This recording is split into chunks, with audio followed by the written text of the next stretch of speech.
আসসালামু আলাইকুম ওয়া রাহমাতুল্লাহি ওয়া বারাকাতুহু। ইন্নাল হামদুলিল্লাহ ওয়াস সালাতু ওয়াস সালামু আলা রাসূলিল আমিন ওয়া আলা আলিহি ওয়া সাহবিহি ওয়া মান তাবি'আহুম আজমাইন, আম্মা বা'দ। সুপ্রিয় দর্শকবৃন্দ, যারা যেখান থেকে আপনাদের প্রিয় অনুষ্ঠান SZHM ট্রাস্ট নিবেদিত আলোকধারা দেখছেন, সকলকেই জানাচ্ছি আন্তরিক শুভেচ্ছা এবং মোবারকবাদ। আশা করছি সবাই ভালো আছেন এবং সুস্থ আছেন। তো আজকে আলোচনা শুরুর আগে আমাদের আমন্ত্রিত অতিথি, যার কাছ থেকে আজকে আমরা আলোচনা শুনবো এবং আপনাদের প্রশ্নের জবাব দেওয়ার চেষ্টা করব, তার সাথে পরিচিত হয়ে নিই। আমাদের সাথে আজকে আছেন ঢাকা বিশ্ববিদ্যালয় ও প্রেসিডেন্ট বাংলাদেশ ফিলোসফিক্যাল সোসাইটি এর দর্শন বিভাগের প্রাক্তন চেয়ারম্যান প্রফেসর ডক্টর কাউসার মুস্তফা আবুল উলাই। আসসালামু আলাইকুম রহমতুল্লাহ। ওয়ালাইকুম সালাম রহমতুল্লাহি ওয়া বারাকাতুহু। স্যার, আমি আজকে আমাদের আসল আলোচনায় যাওয়ার আগে আমি আমাদের যারা দর্শক আছেন তাদেরকে সাথে করে নিয়ে আজকে আমরা যে বিষয়টি নিয়ে আলোচনা করতে যাচ্ছি তা আমরা স্ক্রিনে একটু দেখে নিচ্ছি। রমজান আত্মসংযমের বাস্তব অনুশীলন। রমজান হলো রুহের এক সামরিক প্রশিক্ষণ, যেখানে অস্ত্র নয়, সংকল্প আর ধৈর্য দিয়ে জয় করতে হয় নিজের কুপ্রবৃত্তিকে। ভোর থেকে সন্ধ্যা পর্যন্ত সকল কামনার দুয়ার রুদ্ধ করে রাখা এক কঠিন সংযম। এই সংযম কেবল দেহকে নিয়ন্ত্রণ করে না, বরং মানুষের চিন্তাকে পরিশুদ্ধ করে। যখন চোখ বাঁচে কুদৃষ্টি থেকে, কান বাঁচে অনর্থক শ্রবণ থেকে, আর মন থাকে কুমন্ত্রণা মুক্ত, তখনই রোজা সার্থক হয়। সুফিবাদের ভাষায় একেই বলে নফসকে জবাই করা। এই এক মাসের কঠোর সাধনা আমাদের চরিত্রের উপর এমন এক নিয়ন্ত্রণ এনে দেয়, যা সারা বছর অন্যায়ের বিরুদ্ধে ঢাল হিসেবে কাজ করে। এই আত্মসংযমী মুমিনকে দান করে এক অজেয় নৈতিক শক্তি। আলহামদুলিল্লাহ, আমরা জানতে পারলাম যে আজকে আমরা কি বিষয় নিয়ে কথা বলছি। আজকে আমরা ইনশাআল্লাহ রমজানে আত্মসংযমের বাস্তব অনুশীলন এই বিষয়টা নিয়ে আজকে আমরা আপনার সাথে কথা বলবো। তো আমি আপনার কাছে প্রথমেই জানতে চাবো, রমজান মাসকে আত্মসংযমের বাস্তব অনুশীলনের মাস কেন বলা হয়? আলহামদুলিল্লাহ রাব্বিল আলামিন, আসসালাতু ওয়াসসালামু আলা আশরাফিল আম্বিয়া ওয়াল মুরসালিন ওয়া আলা আলিত তাইয়্যিবিন আত-তাহিরিন ওয়া আসহাবিহি ওয়া উলিয়া উম্মতি আজমাইন ওয়া বারিক ওয়া সাল্লিম। শুরুতেই সবাইকে সালাম একবার দিয়েছে, আবার আসসালামু আলাইকুম ওয়া রাহমাতুল্লাহি ওয়া বারাকাতুহু, এবং পবিত্র মাহে রমজানের শুভেচ্ছা এবং এই স্বাগতম। এই রমাদান মাস, পবিত্র মাস, যাকে বলা হচ্ছে রহমতের, নাজাতের এবং মাগফিরাত এবং নাজাতের তিনটা ফেজ। তো সেখানে বাস্তব, আপনার প্রশ্ন হলো যেটা বাস্তব অনুশীলন এর কেন, যেটা আমরা অনেক সময় তত্ত্ব কথা বলে থাকি, এক হলো তত্ত্ব কথা আমলের মধ্যে থাকে না। এবং এই রমজান মাসে একটা কঠোর আমল আর কি, কঠিন আমল, যে সারাদিন আমরা প্রথম তো পানাহার থেকে বিরত থাকছি একটা নির্দিষ্ট সময়। দ্বিতীয়ত আরও যেগুলো আমাদের কামনা বাসনার যেগুলি থাকে হালাল পথে, সেইগুলি হালাল জিনিসগুলোকে আমরা পরিহার করি সেটার মধ্যে এইসবে, এবং অনেকগুলো বিষয় নিয়ন্ত্রিত জীবন। রমজানের যে শর্তাদি রয়েছে, কঠোর একটা নিয়ন্ত্রণ থাকে, এবং সেটাই স্বাভাবিক, একজন মানুষের জন্য সেরকমই হওয়া উচিত। সুতরাং এটা একটা বাস্তব, এই জন্য একটা বাস্তব ভিত্তিক একটা এখানে অনুশীলন বা একটা ট্রেনিং, প্রপার একটা কংক্রিট ট্রেনিং হচ্ছে, যেটা আমাদেরকে একজন সত্যিকার মানুষ হিসেবে, মানুষ যে আল্লাহর প্রতিনিধি হিসেবে পৃথিবীতে এসেছেন, তার মধ্যে যে একটা আত্মনিয়ন্ত্রণ থাকতে হবে, এবং তার মধ্যে যে সেই আত্মনিয়ন্ত্রণই তাকে সত্যিকার বান্দা বানাবে, সত্যিকার আল্লাহর প্রতিনিধি বানাবে। সেই অনুশীলনটা এখানে এই অত্যন্ত জোরালোভাবে অনুশীলনের সুযোগটা এই মাসে সৃষ্টি হয় আর। এছাড়া আমরা যেটা বুঝি যে এই যে মাসটা, রমজান মাসটা, এই মাসটা কিন্তু আসলে মূলত যারা বিশেষ করে সুফিবাদ নিয়ে চর্চা করে থাকেন তাদের জন্য এই সুফিবাদের যে চর্চাটাকে আরও জাগিয়ে তোলার মোক্ষম একটা মাস, যেটি হচ্ছে নফসের দমন, যেটাকে বলা হয়ে থাকে। এই বিষয়ে কি বলেন আপনি? ঠিকই তো, সত্যি এই হযরত সুফিয়ে কেরাম শুধু রমজান মাস না, অনেকেই সারা বছরই রোজা রেখেছেন। আমাদের বুজুর্গানে দিনের আজীবন, হুজুর গৌস পাকের জীবন, মখদুমে যা অনেক বলি অলি আল্লাহদের অধিকাংশের জীবনই এরকম ছিল, কঠোর অনুশীলন, সারাদিন রোজা রেখেছেন, নফল রোজা, সারা রাতে ইবাদত করেছেন। এই যে বিষয়গুলো, এটা আল্লাহর নৈকট্যকে, নফসকে, যে কথাটা আপনি বললেন যে নফসকে প্রবৃত্তির মধ্যে একটা থাকে ভোগ বিলাস, নিজের অহমিকা, অহংকার, ভোগ বিলাস, এইটা নফসের একটা চাহিদা, তাকাব্বরি, অহংকার, এইসব জিনিসগুলি চলে আসে। রমজানের মাধ্যমে এইখানে যে আমরা যে আল্লাহর বান্দা, আনুগত্য, এটা আনুগত্য আসে, এখান থেকে অহংকার মুক্ত হয়ে যায়। মানুষের নফসের মধ্যে যে নফসের যে চাহিদা, খাহেশ, সেটা নিয়ন্ত্রিত হয়। এইভাবে এইটা নিয়ন্ত্রিত হলেই তো মাবুদের সাথে সম্পর্কিত হয়ে যাবে। মানুষের ভেতরে তো দুইটা আসপেক্ট আছে, ব্রডলি বলতে গেলে দুইটা দিক আছে, একটা নফসানি দিক, ভোগ বিলাস, উপভোগ, এইটার মধ্যে নফসানিয়াত আর একটা রুহানিয়াত। তো রুহানিয়াত শক্তিশালী হয়। এই জন্য বুজুর্গানে দিন সফিয়ে কেরাম, তারা তো রুহানিয়াতের প্রবক্তা ছিলেন, আধ্যাত্মিকতার, যে সত্যিকার অর্থে আধ্যাত্মিকতাইতে মানুষকে মহিমান্বিত করে। একটা বিষয় আমি আপনাকে জানতে চাবো, সেটা হচ্ছে যে আপনি তো রুহানি দিক থেকে অর্থাৎ আধ্যাত্মিক দৃষ্টিকোণ থেকে বলছেন যে নফসানিয়াত দমিত হয় এবং রুহানিয়াতটা জেগে ওঠে বা শক্তিশালী হয়। আচ্ছা, এটা কি কোনো বৈজ্ঞানিক ব্যাখ্যা আছে যে মানুষের খাবার নিয়ন্ত্রণের মাধ্যমে তার যে আত্মিক শক্তি সেটিকে বৃদ্ধি করা? আত্মিক শক্তি তো হয়, এবং এমনকি অনেক ক্ষেত্রে দৈহিক শক্তিও। অতিমাত্রায় ভোগ বিলাস তো মানুষকে দেখা যাচ্ছে স্থূলতা চলে আসে, তার মুভমেন্ট নিয়ন্ত্রিত হয়ে যায়, আর তার ব্রেইনও, দেমাগও কাজ করে না, বলা হয় যে অলসতা চলে আসে। এইসব বিষয়গুলো কিন্তু আসে মানুষের মধ্যে। এগুলি ব্যাখ্যায় আসছে যে অতি ভোজন, যেটা আমাদের রসুল আকরম সাল্লাল্লাহু আলাইহি ওয়াসাল্লামের কথা ছিল যে অতি ভোজনকে পরিহার করা, কম খাওয়া, কম কথা বলা। তো এইগুলির মধ্যে কম খাওয়ার যে একটা প্রবণতাটা, সেটা মানুষকে, তার ব্রেইনকে শার্প করে, ইট শার্পেন্স দ্য ব্রেইন, এবং সেটা ধীসম্পন্ন, সুচিন্তিত করে, নিয়ন্ত্রিত করে, এবং একটা সঠিক দিক নির্দেশনা দিকে ধাবিত করে। আরেকটা বিষয় জানতে চাবো, সেটা হচ্ছে রমজানে এই যে আত্মসংযম আমরা করছি, আচ্ছা সামাজিক জীবনে কি এর কোনো প্রভাব পড়ছে? সামাজিক জীবনে তো বিরাট প্রভাব এটা। এই যে এর মধ্যে দিয়ে আমরা একটা নিয়ন্ত্রিত, এই পুরা সোসাইটিটা কেমন থাকে, এই সময়টা একটা একটা নিয়ন্ত্রিত জীবন। এবং আমাদের মাবুদ, যে তার যে আনুগত্য, এই যে আনুগত্যের যে একটা শিক্ষা, বয়স্ক লোক, সবাই যারা রোজা রাখতে পারে না, তারাও রমজানকে শ্রদ্ধা করতে হচ্ছে, এটা সমাজের মধ্যে।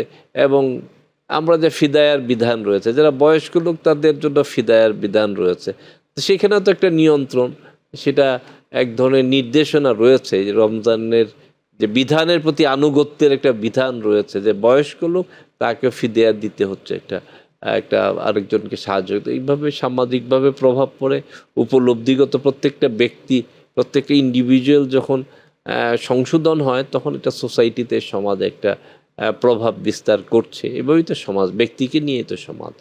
একটা বিষয় হচ্ছে যে রমজানে আত্মসংযম যে বিষয়টা, এটা আমাদের দৈনন্দিন জীবনে কিভাবে উপকারে আসছে? আমরা একটু আগে আলোচনা করি দৈনন্দিন জীবনে যে আমাদের আত্মনিয়ন্ত্রণ হচ্ছে, আমাদের মধ্যে যে অতিমাত্রায় চাহিদা, ভোগ বিলাসের যে চাহিদা, আধুনিক যে প্রজন্ম, বর্তমান প্রজন্ম, তারা অনেক বেশি ভোগবাদী হয়ে যাচ্ছে। অতিমাত্রায় খাবার দাবার এইসবের অতি মোহ।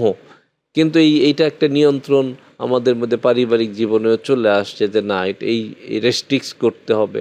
এবং এখানে আরেকটা উপলব্ধি যেটা আসে, সবচেয়ে গুরুত্বপূর্ণ, সেটা আসে যে আমাদের না খেয়ে যে আমরা সব কিছু থাকা সত্ত্বেও, সেই ক্ষেত্রে আমাদের অন্যদের প্রতি, গরিব যারা আছেন, দরিদ্র আছেন, অসহায় আছেন, যে তাদের যে কষ্টটা, সেটা উপলব্ধি করতে পারি। এইভাবে আমাদের মধ্যে একটা মানবিক উপলব্ধি জন্মায়, যেটা খুবই এফেক্টিভ। এবং এখানে অন্যদের প্রতি একটা সহানুভূতির মানসিকতা হয়।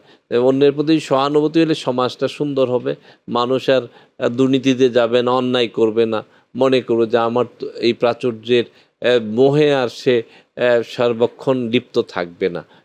এটা তার জন্য একটা গুড সাইড আর কি। একটা বিষয় যে আমরা যে ইফতার করি এই রমজান মাসে, ইফতার, তারপরে সাহরি, এটা কিন্তু আসলে একটা সাংস্কৃতিক দিক থেকে, সামাজিক দিক থেকে অত্যন্ত গুরুত্ব রাখে। সেই বিষয়টা একটু যদি বলেন। হ্যাঁ, আফতারের তো এই আনন্দই আলাদা।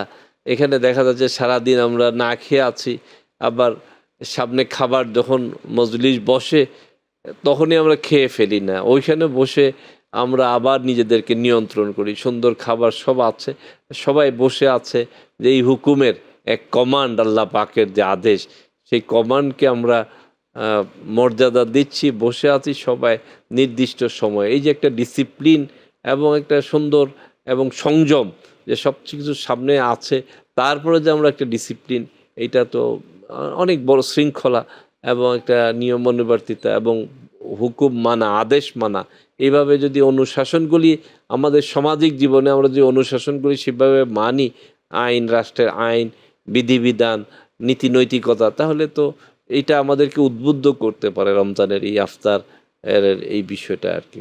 এবং এটা উপভোগ্য এই জন্য যে আমরা সব রোজাদাররা একত্রিত হয়, তখন তাদের মধ্যে যে একটা সবাই এক আল্লাহর দাস, আল্লাহর গোলাম, আল্লাহর বান্দা, সবার মধ্যে এই ভেতরে একটা অনুভূতি থাকে একটা পরস্পর। বিষয় হচ্ছে যেটা আমরা জানি যে এই রমজানের যে আত্মসংযমটা, এটা হচ্ছে অত্যন্ত গুরুত্বপূর্ণ একটা বিষয়, যার ভিতরে একটা বিষয় হয়ে থাকে যে রাগ। এই রাগটাকে কি করে নিয়ন্ত্রণ করা যায় এই রমজানে? ওইটা রাগ তো উঠেই যায় মানুষের, রাগ উঠে গেলে আবার সাথে সাথে অনুভূতি আসে যে আমার রোজাটাই তো নষ্ট হয়ে যাবে। তো যার জন্য আমরা সাথে সাথে নিয়ন্ত্রণ করতে পারি, এবং এই নিয়ন্ত্রণটা যদি আমরা সবসময় করতে পারি, এই ট্রেনিংটা হয় যে পরবর্তীতে যে কারোর প্রতি, যে একজনের প্রতি একটা ভুল করলো, তার প্রতি রাগ না হয়ে কিছু রাগটাকে নিয়ন্ত্রণ করে তাকে বুঝিয়ে বলা, এটার মধ্যে দিয়ে এই বিষয়টা এইভাবে হতে পারে আর কি। যেটা একটা ভালো ট্রেনিং হচ্ছে আমার, যে আমার আসলে যে রাগটা নিয়ন্ত্রণ করা। এবং এটাই মহান ব্যক্তিদের, মহামানবদের, নবী করিম সাল্লাল্লাহু আলাইহি সাল্লাম এবং সমস্ত বুজুর্গানের দিনে সেটাই ছিল, যে এই অবস্থার মধ্যে তারা না রেগে নিজেদেরকে নিয়ন্ত্রণ করতেন এবং ভালো ব্যবহার করতেন। একটা বিষয় ভালো আছে- ব্যবহার করার মানে এই নয় যে প্রশ্রয় দেওয়া, এটাও ঠিক না, যে একজন অন্যায় করেছে কিন্তু তাকে সেটা বুঝিয়ে দেওয়া, সেটার মাধ্যমে। একটা বিষয় আছে যে কিছু কিছু মানুষ আছে, আমরা যে মনে করেন রাগ নিয়ন্ত্রণটা কিরকম হয়ে থাকে, যে রোজার দিনে সে রোজা রেখেছে, কারোর সাথে ক্লাশিং হলো, সে ধাম করে রেগে উঠতে বলছে যে রোজা রেখেছি, নাহলে তোরে দেখাই দিতাম মজা। তো এই ধরনের রাগ নিয়ন্ত্রণ কিন্তু আসলে রাগ নিয়ন্ত্রণ বলে না এটাকে, যেটা হচ্ছে সেটাও তবুও এই অনুভবটা, হ্যাঁ এটা নিয়ন্ত্রণ ঠিক হচ্ছে না, তবুও কিছুটা তো তার মধ্যে একটা নিয়ন্ত্রণ আসছে। এই হ্যাবিটটা যদি তারপরে মিথ্যা থাকে, কথা তাহলে বলা, পরবর্তী জি। জীবনে কিছুটা আসতে পারে আর কি, তার মধ্যে হেদায়েত। এটা আমাদের প্রত্যাশা থাকবে, আমাদের তা দর্শক আমাদের- শ্রোতা যারা আছেন, জি। যে আমরা অন্যায়ের প্রতি রাগ করব, অনেক সময় রাগ আসবে, কিন্তু সেটাকে নিয়ন্ত্রিতভাবে কিভাবে আরেকজনের প্রতি রাগে যেন অন্যের প্রতি অবিচার না করি, দ্বিগুণ অন্যায় না করে ফেলি। হ্যাঁ, অন্যায়ের ক্ষেত্রে কিছু ক্ষেত্রে রাগ দরকার আছে নিয়ন্ত্রণ করা, যে কেউ যে অন্যায় করছে, জুলুম করছে, তার প্রতি ভালো ব্যবহার করে দিলে তো প্রশ্রয় দেওয়া হয়, না, ওটা সেটাও তো বলা করাই হয় না যাবে না। ইসলাম। কিন্তু এখানে রাগ মানে হলো যে অন্যায়ভাবে কারো প্রতি না করা এবং তাকে বুঝিয়ে দেওয়া, এটাই হলো কথা। কিছু কিছু মানুষ আছেন যারা ওই সবসময় একটা অভ্যাস হয়ে থাকে, আমাদের একটা অভ্যাস থাকে যে আরেকজনের নামে গীবত করা, বদনাম করা, জায়গায় জায়গায় মিথ্যা কথা বলা। এই এই ধরনের মানুষরা কিন্তু আসলে রোজা রেখে কি করে তাদের এই অভ্যাসটা চেঞ্জ করতে পারে? এই গীবতের এটা থেকে বড় মুক্ত হইতে পারে না মানুষ। আমি দেখলাম যে এটার মধ্যে থেকে আসলে এটা একটা মানুষের একটা রোগ, এবং এটা কঠোর অনুশীলন প্রয়োজন। রোজা রেখেও অনেকে গীবত শুরু করে দেয় এটার মধ্যে, কেন এই যদিও বলা হয় যে শয়তানকে এই নিয়ন্ত্রণ রাখা হয়, কিন্তু ভেতরের শয়তান একটা যে আমার দীর্ঘদিনের অভ্যাস, এটা তো ভেতরের থেকেই যায়, সেটা আমাকে এইভাবে ধাবিত করে ফেলে। কিন্তু এইটা সচেতনতা দরকার, চিন্তার দরকার, যে আমি রোজা আছি, যে এই রোজা রমজান অনুশীলন করছি, সিয়াম অনুশীলন, সেই অনুভূতিটা সারাদিন জাগ্রত থাকা দরকার। অনেক সময় আমাদের মধ্যে এই বোধটা থাকে না যে আমি সিয়ামে আছি। এই অনুভবটা যদি আমার মধ্যে থাকে, তাহলে আমার মধ্যে এইগুলি পরিহার করতে পারবো, এবং ওই ট্রেনিংটা পরবর্তী সময়েও সারা বছর কাজে লাগবে। আপনাকে অসংখ্য ধন্যবাদ। প্রিয় দর্শক, আমরা এতক্ষণ যাবৎ প্রফেসর ডক্টর কাউসার মোস্তফা আবুল্লাহ মোহতারামের কাছ থেকে আজকের যে বিষয় রমজানে আত্মসংযমের বাস্তব অনুশীলন, এই বিষয়ে কথা বলছিলাম। তো এ পর্যায়ে আমাদের অনুষ্ঠানের যে দ্বিতীয় সেগমেন্ট তথা নবী ও রাসূলগণের জীবনী, এই সেগমেন্টে আমরা চলে যাচ্ছি।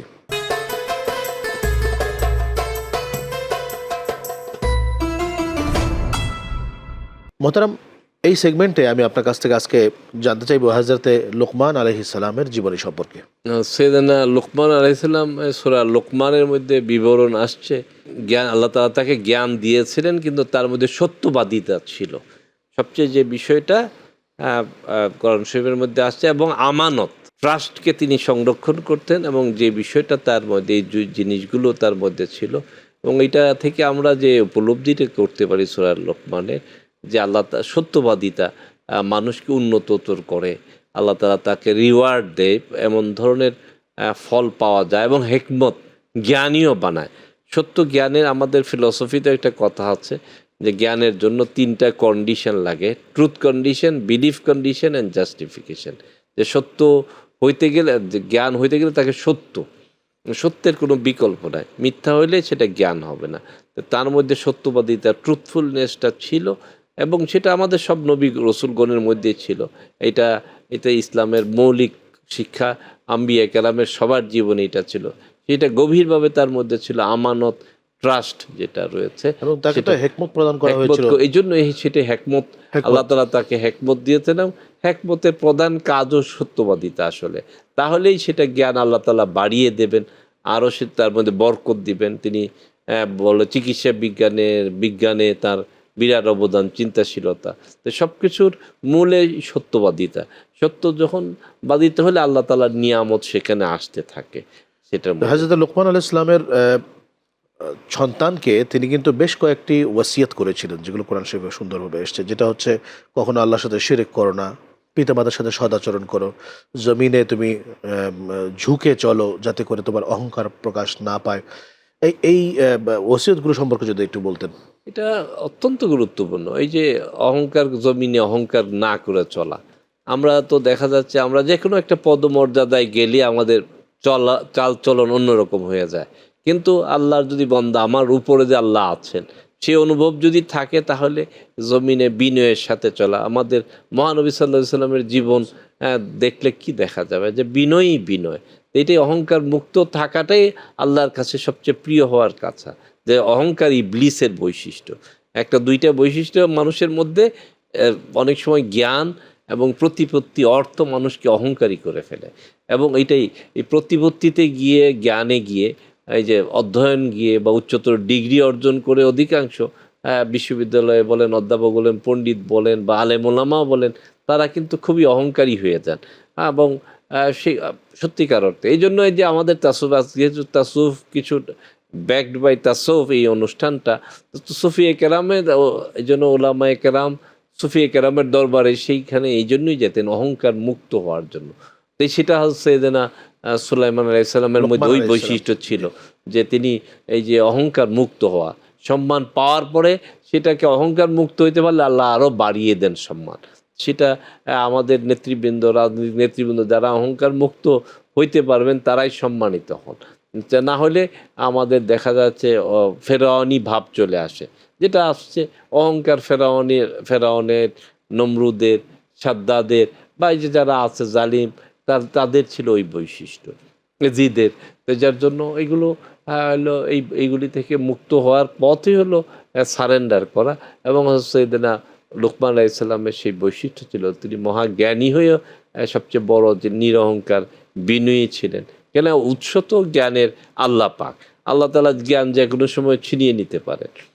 তার ওসিয়তগুলোর ভিতরে আরেকটা আছে যে ইয়া বুনাইয়া আকিমিস সালাতা ওয়া'মুর বিল মারুফি ওয়ানহা আনিল মুনকারি ওয়াসবির আলা মা আসাবাক। এখানে বলা হয়েছে সর্বশেষে নামাজ, তারপর বিভিন্ন কিছুর সাথে ওয়াসবির, সবর, ধৈর্য, এবং বিপদগ্রস্ত অবস্থায় ধৈর্য ধারণ করা, এই বিষয়টা যদি বলেন। এই যে সবরটা সাংঘাতিক বিষয়। এই যে রমজান আমাদেরকে সবরের শিক্ষা দিচ্ছে। এর মধ্যে একটা জিনিস আছে, আমরা অধৈর্য হয়ে যায়, একটা অন্যায় দেখলে অধৈর্য হয়ে যায়, বা কারো একটা ভুল দেখলে, হয়তো অনিচ্ছাকৃত ভুল, কিন্তু আমরা সেখানে যদি বিশেষ করে আমার সাবঅর্ডিনেট কেউ থাকে, অধ্যস্থন কেউ থাকে, তার একটা ভুলকেও আমরা সহ্য করি না। সেখানে যে সবর করলে সেখানে আল্লাহ তাআলার বরকত আসে। তাকে বুঝিয়ে দেওয়া, যে কাউকেই ভুল হলে বুঝিয়ে যে কথাটা আমি আগেও বলেছি, এবং ধৈর্য ধারণ করা, এবং ধৈর্যশীলরা রিওয়ার্ডের, আল্লাহ তাআলা তো বলেছে ইন্নাল্লাহা মা'আস সাবিরিন, সবরকারীদের সাথে আল্লাহ আছেন। এতেই তো বোঝা যাচ্ছে যে এগুলি সবই আম্বিয়া কেরাম বা যারা আউলিয়া কেরাম তাদের জীবনী সবর তাসাউফের একটা গুরুত্বপূর্ণ শিক্ষা, আপনাকে মৌলিক ধন্যবাদ। শিক্ষা। প্রিয় দর্শক, আমরা এতক্ষণ যাবৎ শুনছিলাম হযরতে লোকমান হাকিমের জীবনী থেকে এবং তার যে সমস্ত ওয়াসিয়াতগুলো ছিল কোরআন শরীফে, যেগুলো আল্লাহ রাব্বুল আলামিন সুন্দরভাবে উপস্থাপন করেছেন আমাদের জন্য, সেগুলোর কয়েকটি নিয়ে আমরা আলোচনা করলাম। চলুন এ পর্যায়ে আমরা চলে যাচ্ছি আমাদের তৃতীয় সেগমেন্ট তথা রমজান জিজ্ঞাসায়।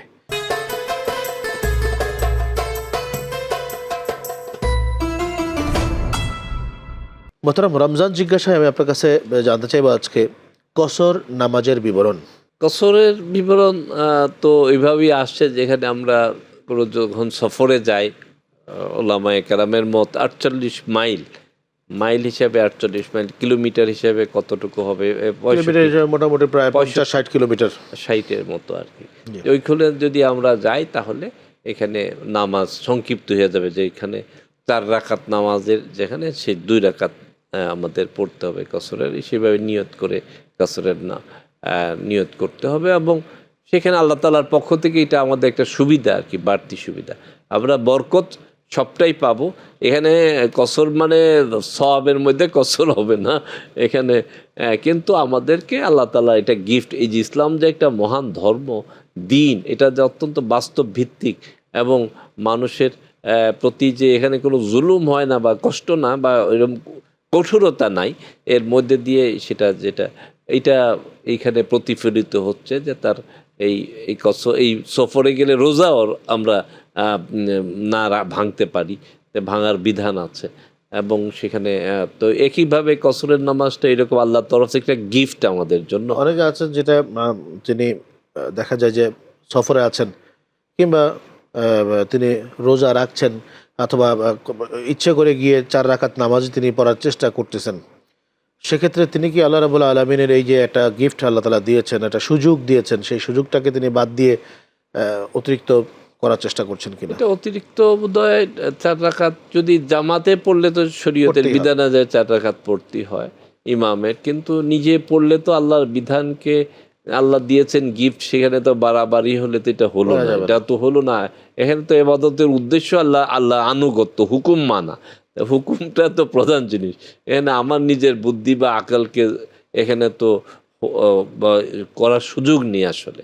এটা অনেকে মনে করেন যে না ঠিক আছে আমি ফিট আছি শারীরিকভাবে, কিন্তু আল্লাহ তোমাকে গিফট দিয়েছেন বরকত, তো সেটার মধ্যে হুকুমের মধ্যে বরকত।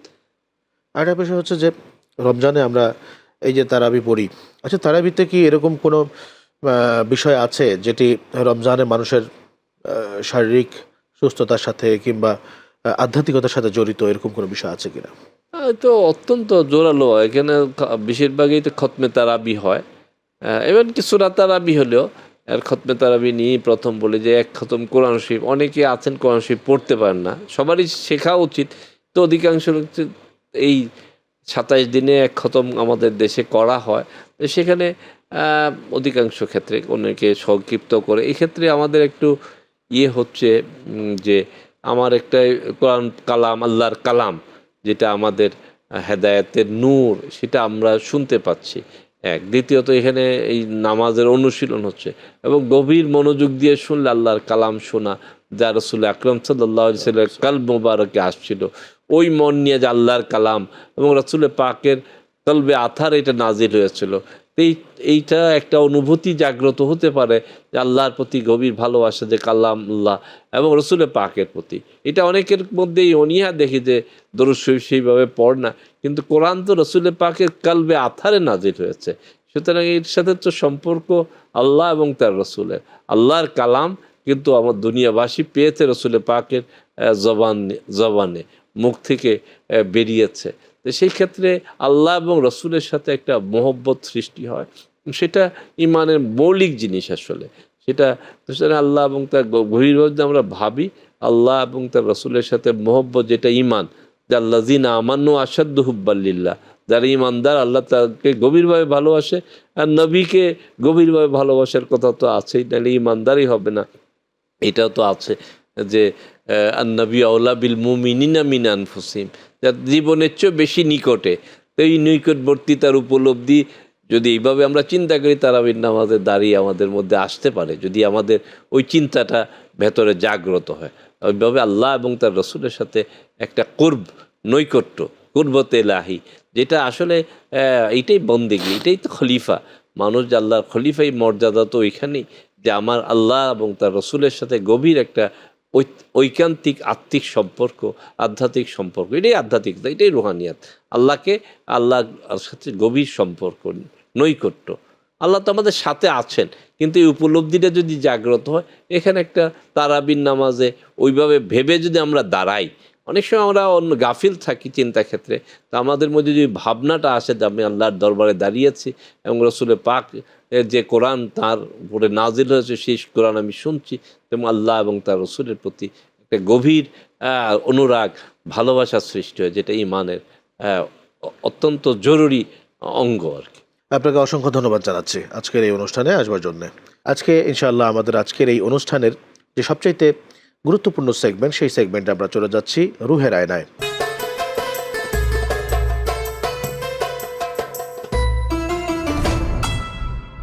মোহতারাম, রুহের আয়নায় আজকে আমাদের এক বোন তিনি প্রশ্ন করেছেন ফেসবুকে, কারণ আমাদের শাহানশাহ জিয়াউল হক মাইজভান্ডারি ট্রাস্ট এই শিরোনামে আমাদের ফেসবুক পেজ রয়েছে, ইউটিউব চ্যানেল রয়েছে এবং ওয়েবসাইট রয়েছে। এই তিনোটাতেই আমাদের এই অনুষ্ঠানটা সম্প্রচারিত হয় এবং সেখানে আমাদের যারা দর্শক আছেন তারা দেখে ইসলামিক বিভিন্ন জিনিস তারা জিজ্ঞেস করতে চান, জানতে চান, প্রশ্ন করে থাকেন। তাদের মধ্য থেকে আমরা প্রতিদিন একজনের প্রশ্ন নিয়ে থাকি এবং সেটার উত্তর আমরা 1 মিনিটে দিয়ে থাকি। তো আজকে এক বোন প্রশ্ন করেছেন আমাদের কাছে, রোজা আমাদেরকে শিখিয়েছে আল্লাহই রিজেক দাতা, এই বিশ্বাস কি রমজান পরবর্তী জীবনে আমাদেরকে লোভ থেকে মুক্ত রাখতে পারবে? ধন্যবাদ আমাদের প্রশ্নকর্তা কর্তী যিনি প্রশ্ন করেছেন তাকে। এটা অবশ্যই হয়, রিজিক আল্লাহ, যে রিজিকের মালিক আল্লাহ তাআলা, সেই অনুভূতি জাগ্রত হয় এবং সেটা হওয়াটাই স্বাভাবিক। এই জন্য যে আমরা তার হুকুমে আমাদের পানাহার বন্ধ রাখছি, এখানেই একটা আনুগত্য আসছে এবং এই অনুভূতিও জাগ্রত হচ্ছে যে রিজিকের মালিক আল্লাহ তাআলা। যাক, আলহামদুলিল্লাহ, আমরা আপনার কাছ থেকে অত্যন্ত মূল্যবান আজকের এই বিষয়বস্তু সংশ্লিষ্ট কিছু কথা জানতে পারলাম, শুনতে পারলাম এবং শিখতে পারলাম। সেজন্য আপনাকে অসংখ্য ধন্যবাদ জানাচ্ছি। ধন্যবাদ আপনাকে এবং আমাদের দর্শক শ্রোতাকেও সালাম, সবাই প্রদেশ। প্রিয় দর্শক, এতক্ষণ যাবৎ প্রফেসর ডক্টর কাউসার মুস্তাফা আবুলুল্লাহ মোহতারমার কাছ থেকে আমরা আত্মসংযমের উপরে, পবিত্র রমজান মুবারক কী করে আমরা আত্মসংযমী হতে পারি, নিজেদেরকে নিয়ন্ত্রণ করতে পারি, নফসের নিয়ন্ত্রণ তথা নিজের যে সমস্ত ষড়রিপু রয়েছে সেগুলোর উপরে আত্মসংযমী কী করে আমরা হতে পারি, সেটার উপরে তার কাছ থেকে গুরুত্বপূর্ণ কথা শুনলাম। সেই সাথে হযরত লোকমান আলাইহিসসালামের যে সমস্ত নির্দেশনাবলীগুলো আল্লাহ তাআলা কোরআন শরীফে দিয়েছেন, তিনি তার সন্তানকে ওয়াসিয়াত করেছিলেন, নসিহত করেছিলেন, সেই নসিহতগুলো ব্যাপারে কয়েকটি ব্যাপারে তিনি আলোচনা করলেন, গুরুত্বপূর্ণ আলোচনা। সেই সাথে সাথে রমজানের বেশ কিছু জীবন ঘনিষ্ঠ মাসলা মাসাইল সম্পর্কে তিনি আলোচনা করলেন। আল্লাহ রাব্বুল আলামিন আমাদেরকে এই সকল কথাগুলোর উপরে সুন্দর করে যেন আমল করার এবং রোজা রাখবার তৌফিক এনায়েত করেন, সেই কামনা করে আজকের মতো এখানে বিদায় নিচ্ছি। আসসালামু আলাইকুম ওয়া রাহমাতুল্লাহি তাআলা ওয়া বারাকাতুহু।